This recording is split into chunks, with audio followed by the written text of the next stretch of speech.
Hello பசங்களா, இந்த கொஸ்டின்ஸ்க்கு நம்ம போலாமா? இந்த கொஸ்டின்ல consider electron revolving around the excite state of the hydrogen atom with வெலாசிட்டின்னு ஒரு வெலாசிட்டி கொடுத்துருக்காங்க. ஒரு எலக்ட்ரான் ரிவால்வ் ஆகும்போது it will experiences a centripetal force that is F M V square divided by R.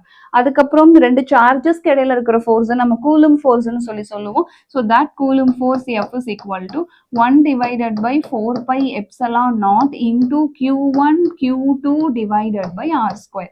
LH is equal now we can equate all the RHS, that is the mv square divided by r is equal to 1 by 4 pi epsilon naught. I am writing like as a 10 power 9. Then charges of electron I இங்கே எழுதிக்கிறேன் 1.6 into 10 to the power minus 19 the whole square divided by distance r square.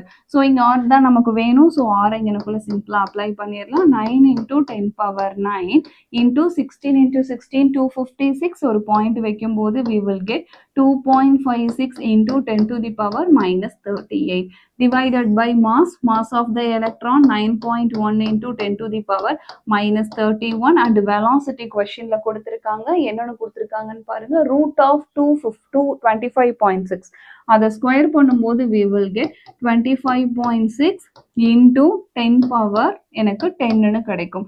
So அவ்வளோதான். பார்த்தீங்கன்னாவே இங்கே உங்களுக்கு answer பிடிபட்டிருந்திருக்கும். இந்த 9 approximately இந்த 9ஓட cancels, இந்த 25.6 இந்த 2.56ஓட கேன்சல் ஆகிடும். அழகாக நீங்கள் 10 பவர் மைனஸ் 9க்கு அட்ஜஸ்ட் பண்ணலாம். ஸோ கீழே 10 பவர் மைனஸ் 21 மேலே கொண்டு போகும்போது ப்ளஸ் 21, இந்த ப்ளஸ் 21 அதோட சேர்த்து ஒரு 9 ஆட்டோமேட்டிக்காக 30 ஆகிடும். So your answer will be around 0.1 into 10 to the power minus 8 metre.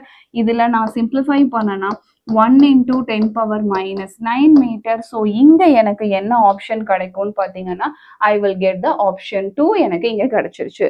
So that is our answer.